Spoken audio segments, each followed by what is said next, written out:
Oh boy. Any Abdul? Isa, a Muslim Abdul is calling. How are you, Isa? I'm pretty good. I want to thank you for unblocking my number.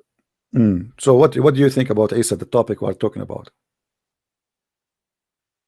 Okay, so are you still talking about the topic of how the baby resembles? Yeah. Okay, so actually, what you did was you kind of caught yourself into a trap. Man. Okay, how does that happen? Go ahead.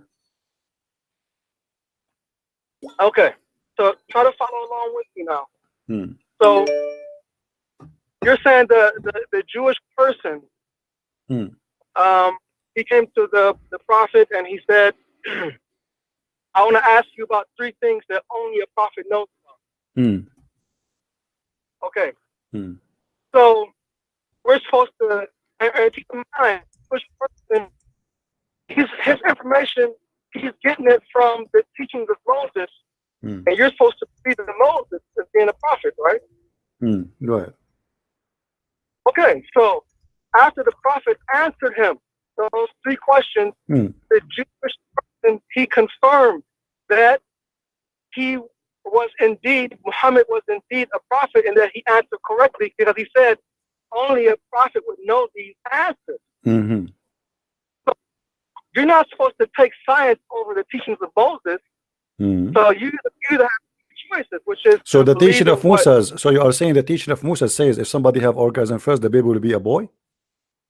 Yeah, because the Jewish person said, he confirmed, and he said, okay, well, you have to show me then. You have to show me that Moses says that. Go ahead, I'm listening. Okay, the proof is in the fact that the Jewish person confirmed that he answered correctly. The Jewish person, they confirmed that the Jewish guy, he said that. Okay. But my friend, the Jewish guy, first of all, the Jewish guy is, I don't believe even that he's a Jew. Secondly, this is what the Muslim says, and the proof of that, his name is Abdullah. His name is Abdullah. How somebody is a Jew, his name is Abdullah? That is impossible. Well, you can't.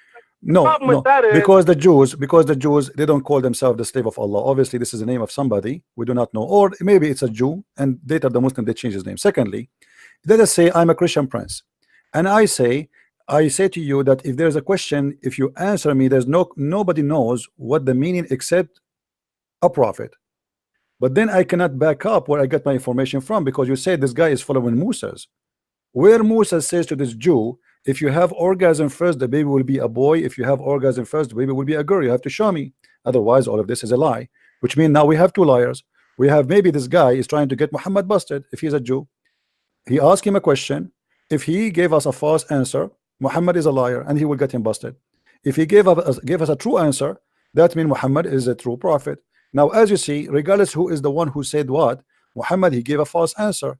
And the important for us that obviously this Jew is a hypocrite liar, and Muhammad is a liar, for he gave a false answer. And now you are trying to avoid the problem. The problem is that your prophet, he said, now Jibril told me. Correct? Let me respond to you said first of all, you said that how do we know that he's really a Jew? So the problem with that is you can't pick and choose which parts of the hadith that you deem as being valid or not. Okay. The hadith says he was a Jew, and that you're going to accept the fact. Okay, where is the hadith says he's a Jew? Can you show me? The hadith said a Jewish person came to the prophet and asked him. He said, "I will ask you 3 questions that only a prophet knows about." It says here in front of me. Okay, hold on. In front of me, it doesn't mention in this hadith specifically. It doesn't mention anywhere that he's a Jew. Secondly, let us say for the sake of argument he's a Jew. How your prophet gave a false answer? Who said it was false? Because everybody knows that this is a lie. The orgasm of the man first or the woman first have nothing to do with the gender of the baby or the look of the baby.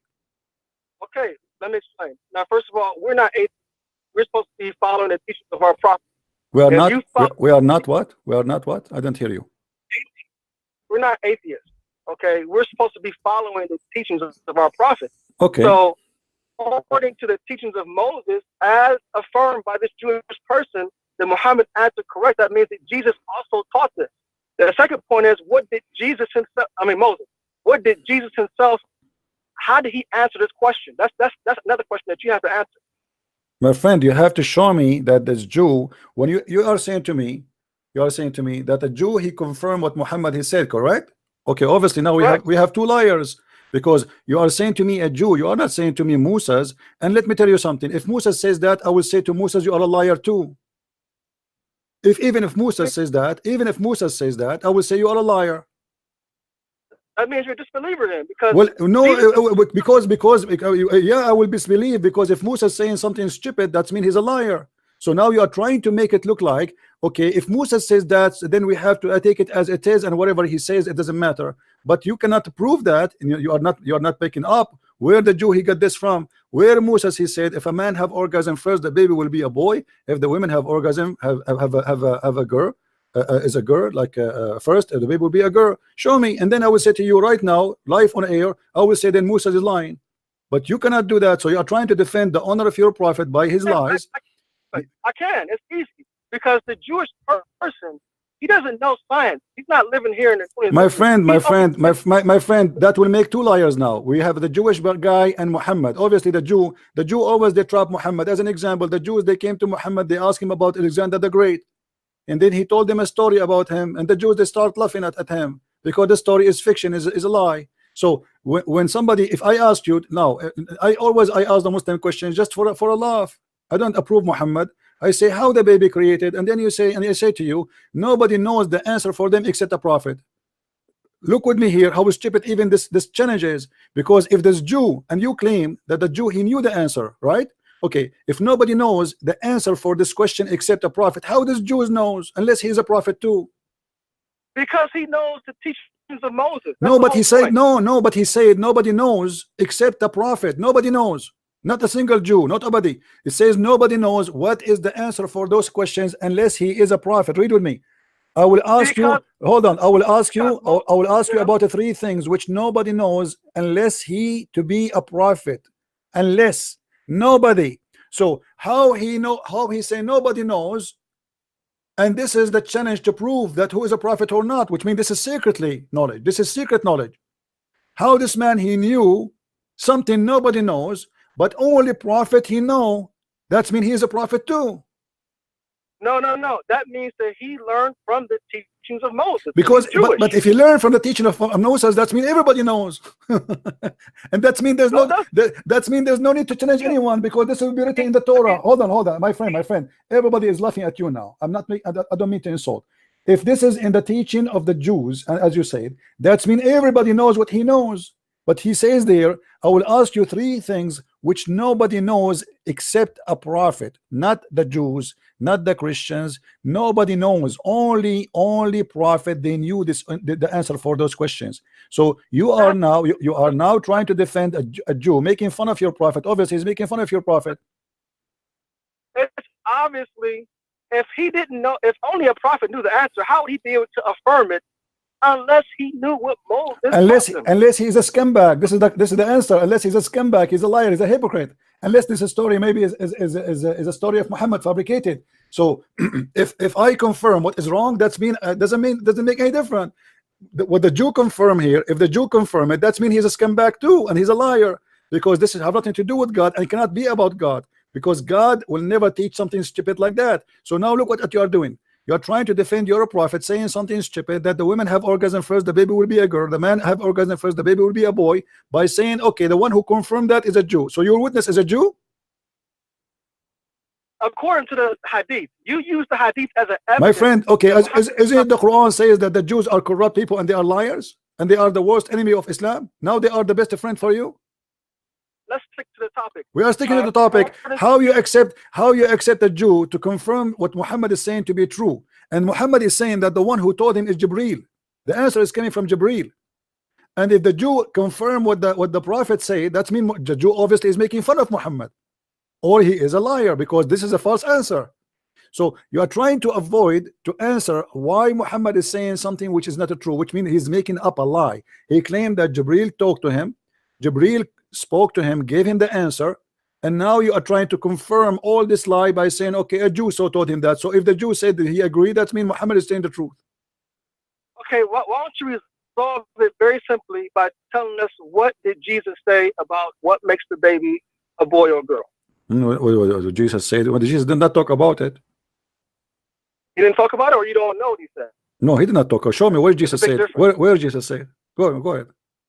So if you don't know what Jesus said about it, then it's possible that Jesus could be agreeing with what Muhammad and this Jewish person said. That no, Jesus always speak wisdom. You know, there's nowhere he says something stupid. Show me. Did he say something stupid like your prophet? And look what you are doing. Look what you are doing. You are running forward. Let us say there is all the ones people they believe in them. They say and they agree with Muhammad, but this is not true. That will make them all liars. Doesn't matter who they are. Doesn't matter who they are. Doesn't matter who they are. Let us say there's 1,000 million prophet in the world. The people they call them a prophet and they agree with your prophet, and this is not true. It means all of them they are lying. Doesn't matter. So now what we have is a proof that Muhammad is a liar, because what is important is that this is a proven to be false, big fat lie. And your prophet claim that the one who told him that is Jibril. Do you see what he says? Jibril inform me right now. Yeah, that's okay. No problem. All right. Let me ask you. So do you agree? Isa, do you agree that if a man have orgasm first, the baby will be a boy? Do you agree with that? Okay, first of all, that's not what the hadith says. No, this is what the hadith says. No, this is what the hadith says. This is what the hadith says. Okay, let me show you. Okay. Here we go. I will show you. This is what the hadith says. Here we go. It says, I will read it for you in Arabic and I will show it to you in English. Here we go. ماء الرجل أبيض وماء المرأة أصفر فإذا اجتمعا فعلى مني الرجل مني المرأة أذكر بإذن الله أذكر بإذن الله became a male by the will of Allah. وإذا على مني المرأة مني الرجل أنثى بإذن الله. So if the woman a sperm came first before the man, the baby will be أنثى, which means female. As you see, this is the word. Let me highlight for you the word أذكر, and I change any Muslim to say to me to call if you speak Arabic, to say I'm lying. This is adhkara and this is untha. So your prophetic claim that what make the baby a boy is who having orgasm first. If the man have orgasm first, the baby will be a boy. If the women have orgasm first, the baby will be a girl. If we go to the other hadith, it says the following. Let us go there. Muhammad here, he make it more simple. The Messenger of Allah said the man water is thick and white. So he describing what? Describing specifically the gushing fluid from the private part of the man. And the women water is thin and yellow. He's talking about what? You know, if you go to the other hadith where Muhammad he described to the women who have an orgasm that she have to wash, he described it exactly as we see here. He said it is yellow and thin and she have to wash if she have orgasm. Let us go to the hadith. Here we go.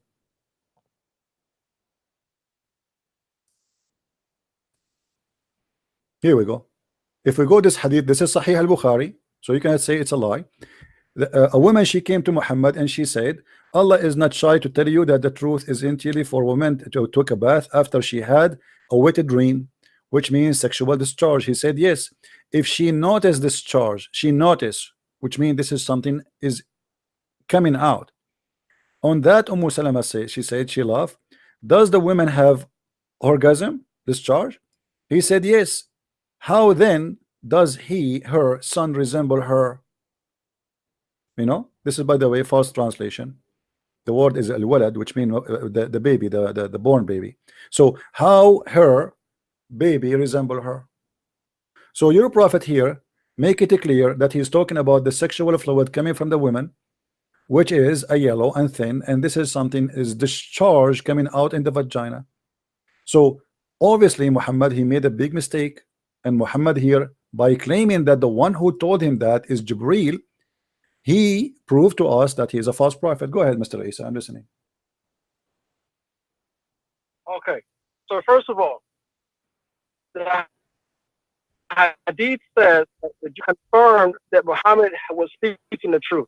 Okay, so we, as being people who follow scriptures, we're not supposed to take science over the scripture. So you could, like I said before, the hadith does not mention the word orgasm, but the hadith says that if the water of the male, of the man, precedes the water of the female, it does not mention anything about orgasm. So what is the water of the man? What is the water of the man? Hold on, Isa. What is the water of the man, which is white and thick, proceed the water of the man? What is that? Is that orgasm or not? It says the water is white, right? It Yeah, says the water is white. So that's the isn't male. this an orgasm? Isn't this an orgasm? Isn't this is the cum of the man? But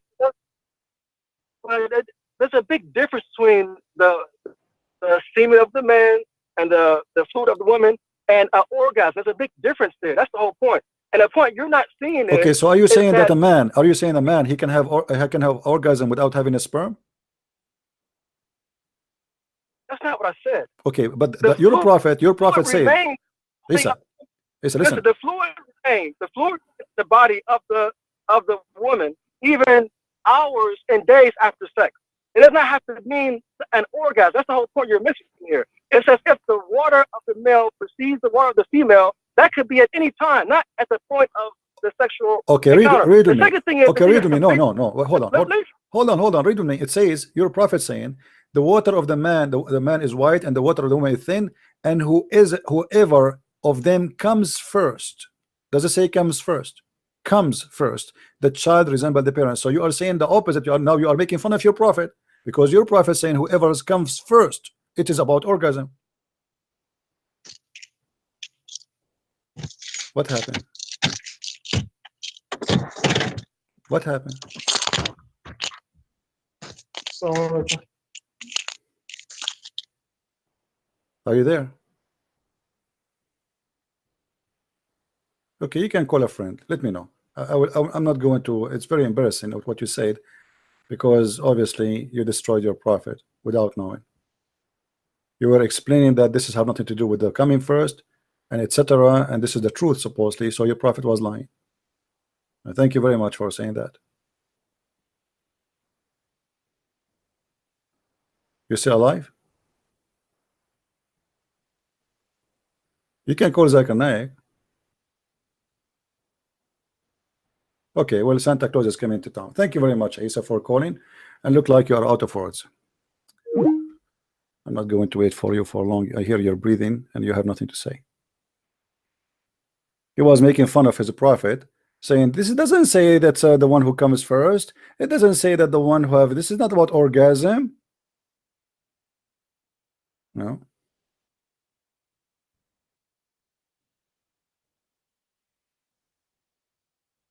Right?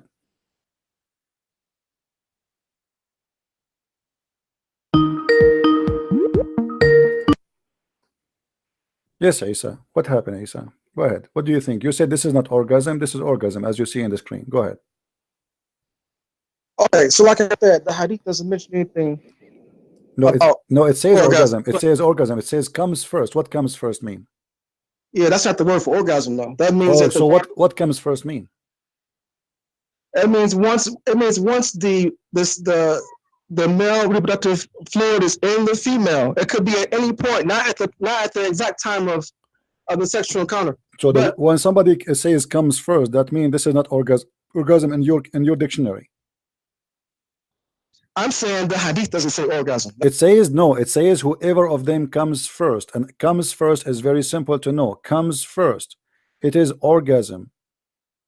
Okay, and that's how you interpret it. But I am not interpreting. No, this is what it says. This is what it says.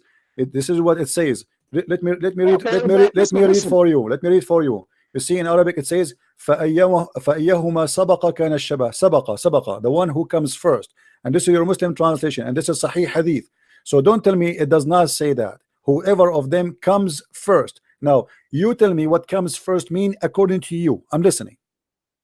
Okay, if the prophet wanted to say orgasm, he could have easily said orgasm. This is what he said. He said that. He said that in Arabic. He said sabaqa. The ma'ur rajul sabaqa. The water of the man came. He came. This is what he said. Okay, if this is what the hadith says, this is what Muslims believe, because we don't take science over the hadith. All right, no problem. So my question to you is, you can easily resolve this right now by telling us what Jesus said about how the baby either resembles the mother or the father, or how the sex of the baby is determined. Well, now, if you don't have knowledge about that, then you can't speak on this topic, because we people. No, we can. You know, my friend, this is a false logic. Thank you. Okay, I will answer offline. Hold on, guys. If Jesus did not talk about that, that will not change anything. That your prophet is telling a lie. Jesus did not come to teach us how he made babies. Jesus, he create people, as the Quran says, from the mud. He made a bird, but he did not tell us how he do that, right? It's your God and your prophet who's trying to be smart people, supposedly, or smart, intelligent alien, trying to give us details. The Quran, when the Quran says that Jesus, he made the blind see, and even the Bible says that, the Bible did not say really what happened exactly, but obviously he's creating eyes for him. But how he created the eyes, this is the power of God.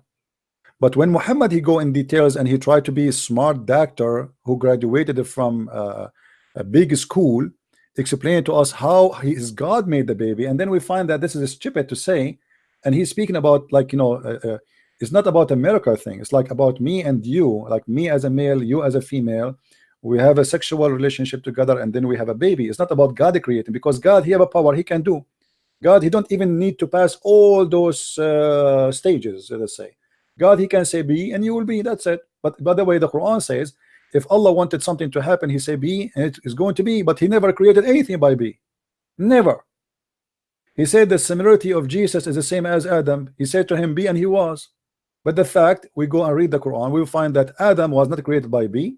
It took him a long time to create him. And same as Jesus, Allah, he sent his spirit, and he breathed into Mary vagina, and then he made her pregnant, and then she delivery, and then she sat under the palm tree, and then the baby came. It was not be, and he was. So when Muhammad and his God, they describe for us, actually, if we even, this is in the Quran. You see, in the Quran even do more harm to Islam.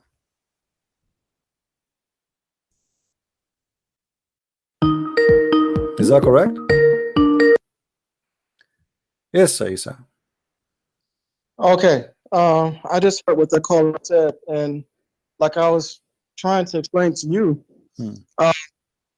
we don't follow science if it goes against something that is confirmed in the teachings of a prophet. That's a very, very easy principle to understand. But you see, this is can be accepted if we are talking about a miraculous thing, like a miracle God he did. As an example, God here resurrected somebody from death, but this is cannot be explained. No problem, we can accept that. But when we talk about a man and women having orgasm, and then how the baby became, this is not about God involvement, because God, he made Adam and Eve, and he gave them the ability to reproduce, correct? Yes. Okay, so now what Muhammad is talking about here is the reproduction process is not about a miracle. It's just a reproduction, which is also supposedly God creation anyway. So God created how man is. He created Adam, he created Eve, and then he gave them the ability, if they have sexual relationship together, they can have babies. So it's just a normal procedure of reproduction. Allah or your God or my God is not really involved in it no more, because he created the first man and women, and the rest are coming from them. But now your God is giving us details about how the reproduction is done, not a miracle. So look what the Quran says, and we made the sperm into a congealed blood. Do you know what congealed blood is? Yeah, it's a blood. Okay, what kind of blood it is? I'm not sure. It's dead blood. It is dead blood.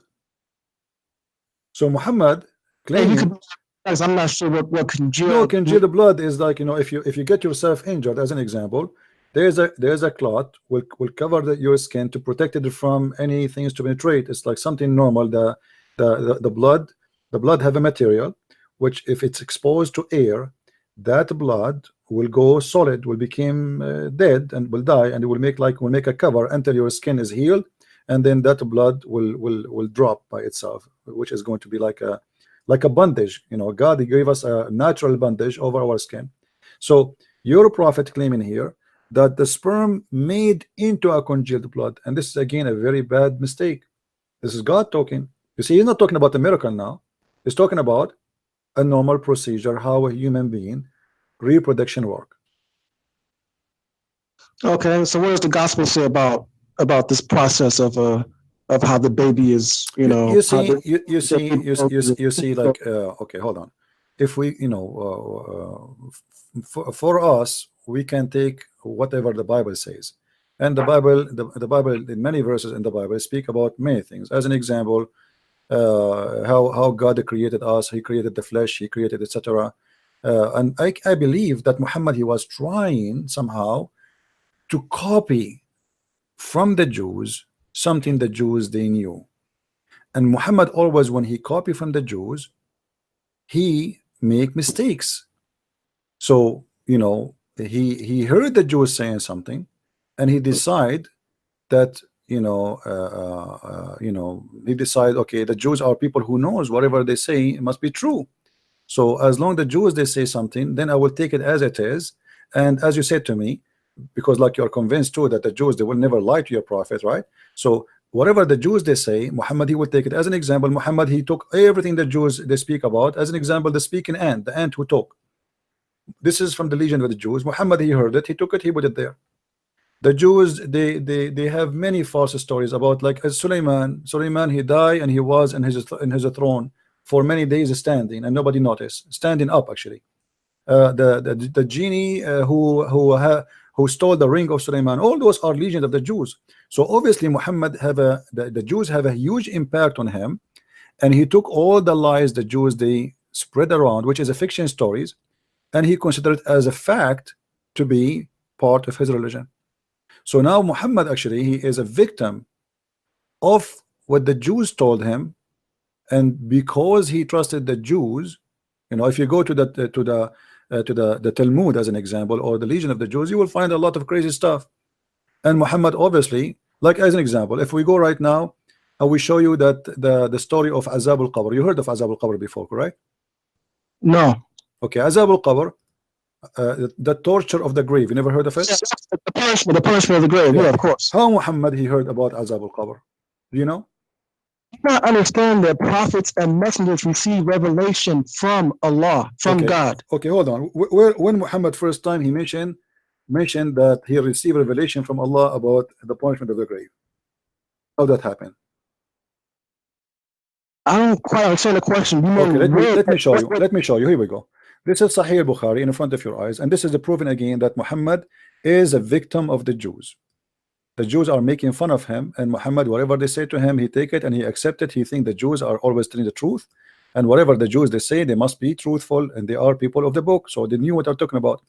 Aisha said that the Jews came to her and mentioned the punishment in the grave, saying to her, may Allah protect you from the punishment of the grave. Aisha then asked Allah Messenger about the punishment of the grave. He said, yes, there is a punishment in the grave. Aisha added, after that I never saw Allah Messenger, but always seeking refuge by Allah, with Allah, from the punishment of the grave. So your prophet, he never mentioned the punishment of the grave. Actually, in different hadith, Aisha, she said to the Jew, you are a liar, there's no such a thing, you're a liar.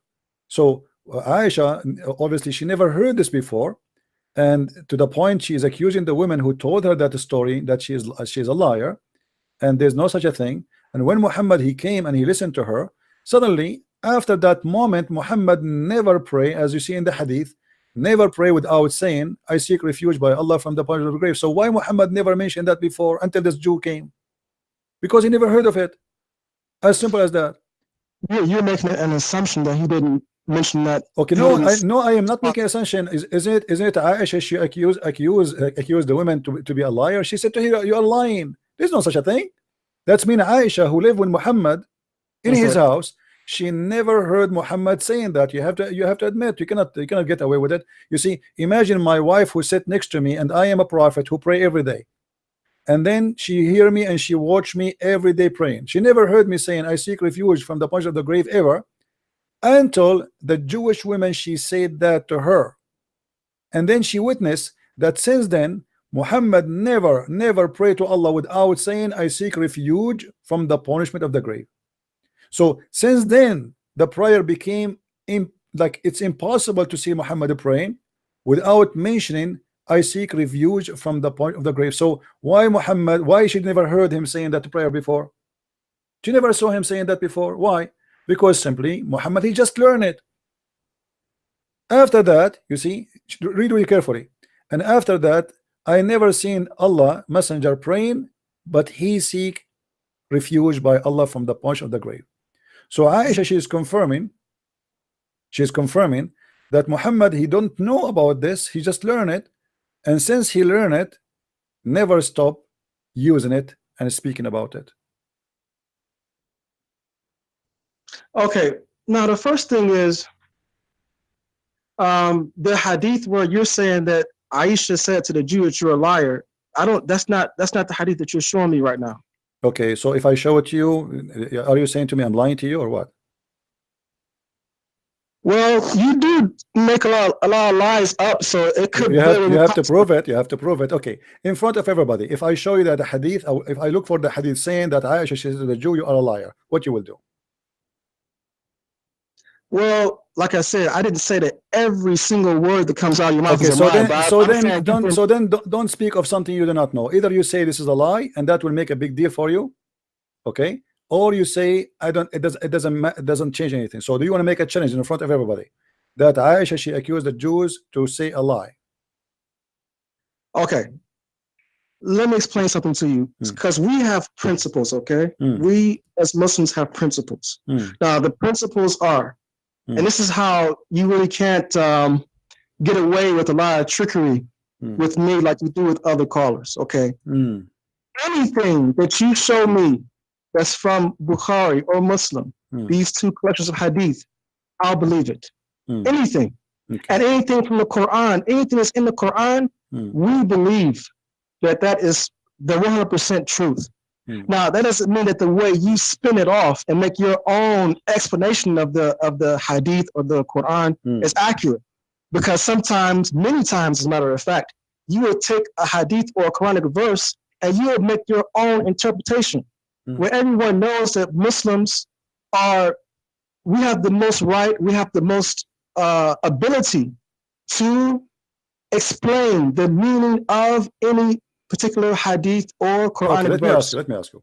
What is the punishment of the grave? What is the reason for the punishment of the grave? What exactly you did to make you be punished in the grave according to your understanding?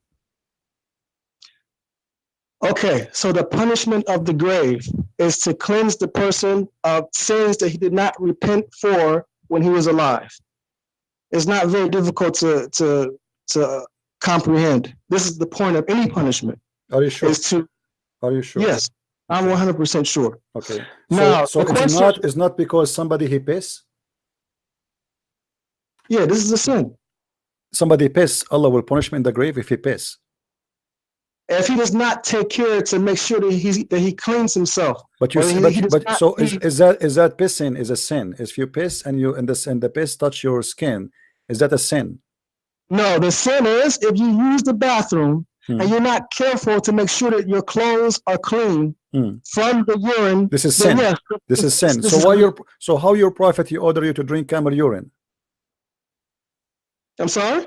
If the urine touch you, that is a sin in Islam.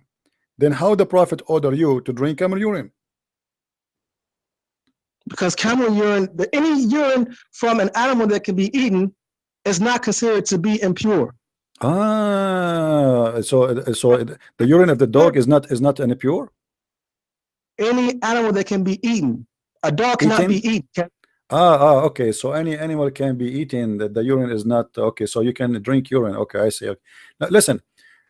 When you say to me that if you don't clean your urine from you, and that is a sin, and that will punish you, does that mean if I show you that your prophet, that urine he used to touch him, that mean he is going to be punished in the grave? Let me ask you a question. Don't ask me a question. Don't ask me a question. You see, you play games. You keep. I will go with you. Are you saying that your prophet will be punished for his urine touch him? The prophet would never be punished for anything because so it's in a second you change your mind. Now, where Muhammad he learned that the urine, if the urine touched your skin, is going to punish you, is going to cause you to be punished in the grave. Where learn that from? Is it from the Jews? Is it from the Jews? Is it from the Jews? Is it from the Jews? The definition of a prophet or a messenger. No. I'm asking you, where Muhammad he learned this knowledge that the urine is the reason to be punished in the grave. Is that from the Jews? It's from Allah, because like I said before, so it's not from the Jews. It's not from the Jews.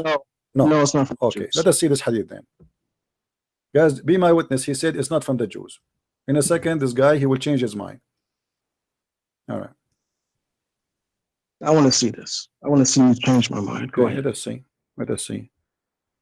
Here we go. Aisha, she said, a Jewish woman entered into me and said, the torment of the grave is because of the urine. I said, you are lying. What Aisha, she said, you are lying. She said, no, it's true. We cut our skin and our clothes because of it. The messenger of Allah went out and to pray, and our voice became loud. He said, what is this? I told him what she had said. He said, she spoke in the truth.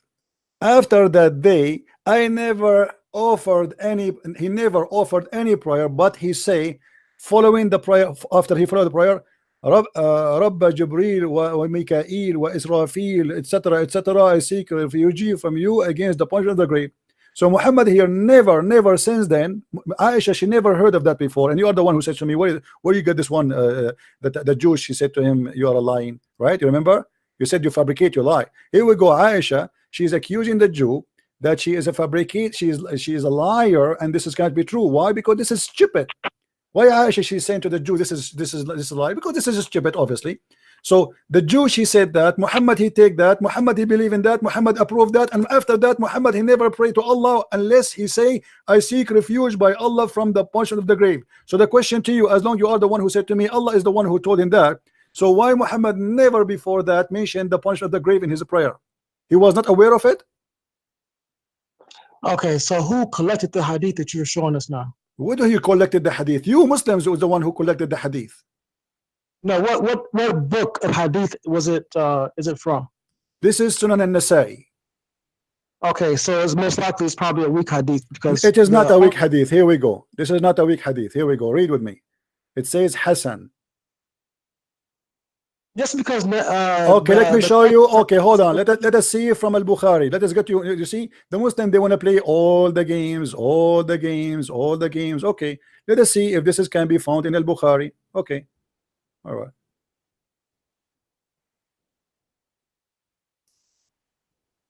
This is al-Bukhari.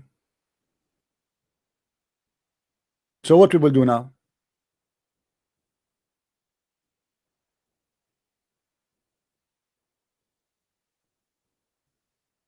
Muhammad, he never mentioned this prayer before. He just copying from the Jew. As simple as that. Never ever spoke of it. You told me that the one. You told me that the one. I asked you, who is the one who told him that? You said Allah. As you see, it was a Jewish woman who came to his house, have an argument with his wife, and Aisha, she could not believe it, and Muhammad, he confirmed what the Jew she said. So how does that mean that the Jewish person taught him that if he confirmed? Because he never prayed that before. If the Jewish woman is not the first one to mention that, why Muhammad? As you see how important it is to say this prayer. After that, she never saw him. Read with me. After that, I never saw Allah messenger, but seeking refuge with Allah from the punishment of the grave. After that, so Muhammad, if this is very important, that you should add in every prayer after the prayer to seek refuge from the punishment of the grave. Why Muhammad never mentioned it before? Why suddenly now, after the Jew, she came to him, suddenly he repeated every time he pray? Obviously, he just learned it. He liked the idea. Muhammad is a copy-paste guy. The Jews, they say something, whatever the Jews they say, and the Jews, they are making fun of him, obviously. That's how you interpret it. My friend, thank you for calling. That's it. We are done. I'm not going to waste my time. It's obvious. Correct, guys?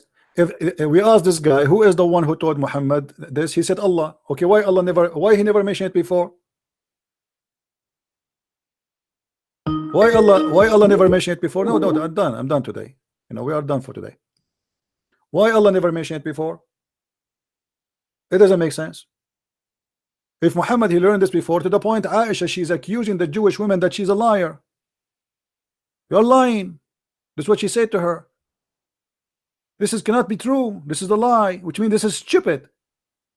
You see, Aisha, she is more qualified to be a prophet from Muhammad himself,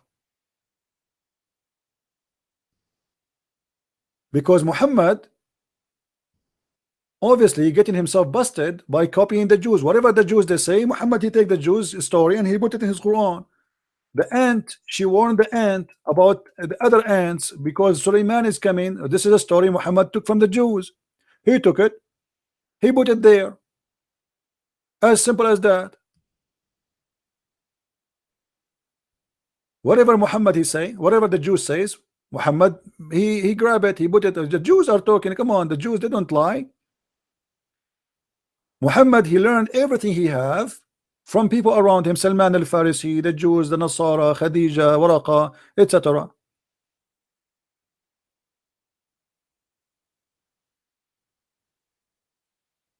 This is stupid.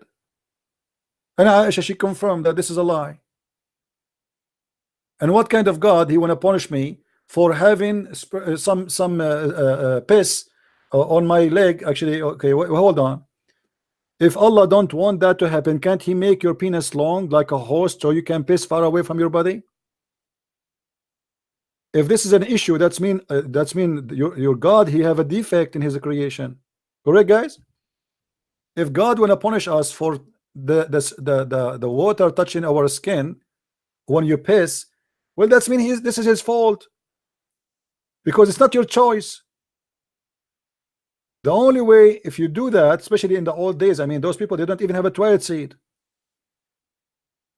Muhammad, he used to sit in the ground.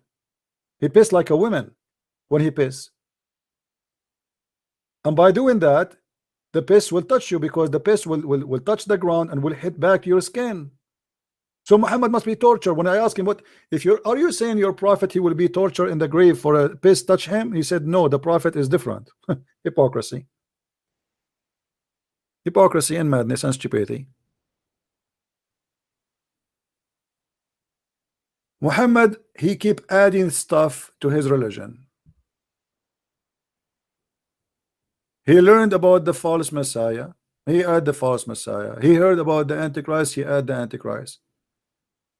He heard that you know, I mean, all the stupid stories. Muhammad, he grabbed it from somewhere. He have nothing of his own. He's a false prophet. And the Muslim, they try to defend that Muhammad said that whoever have orgasm first, the baby will be a boy. And the excuse is, as long the Jew he said that, it must be true. Did you see? Did you see the mindset of the Abdul? The proof that Muhammad is saying the truth, that he heard that from a Jew. So why you accuse them that the Jews corrupt their book? They are liars. They are the most evil people, as the Quran says. I mean, Allah, he made them even pigs and monkeys. Anyway, obviously Muslims, in order to defend their false prophet, they choose to take a hike in the madness highway. And that will not help you, my friend. Whoever watched this video, he will be laughing at Islam and will leave Islam. So I'm very thankful for the Muslims who try their best to defend their prophet, but obviously everybody witness that they have a big fat failure, and their prophet, he cannot be a prophet of God. He cannot. Especially he claimed that his stupid answers was coming to him from the angel Jibril. Just now, Jibril has told me, just now. So Muhammad even claimed that a normal question, the answer for it is coming from Jibril, which means everything he says is Allah talking. You see, by the way, when he said Jibril told me, it means Allah told me. Jibril is just the delivery guy. This is not the answer of Jibril. This is the answer of Allah. If this is not enough to prove to you that Muhammad is a false prophet, I do not know what is going to prove to you that he is a false prophet. Muhammad, obviously, he don't follow God. He have no God. He was a man who want to take over power. He wants sex. He want money. He want the glory of himself, to the point he changed his name and he called himself Muhammad, which means the praised one. And this is again against God. For when you say I am the praised one, then you are God. Muhammad is a name of a God. It's not a name of a man. Only God is the praised one. Shame on you. Shame on you to follow a man. He replaced God even by his name. He cannot be of God.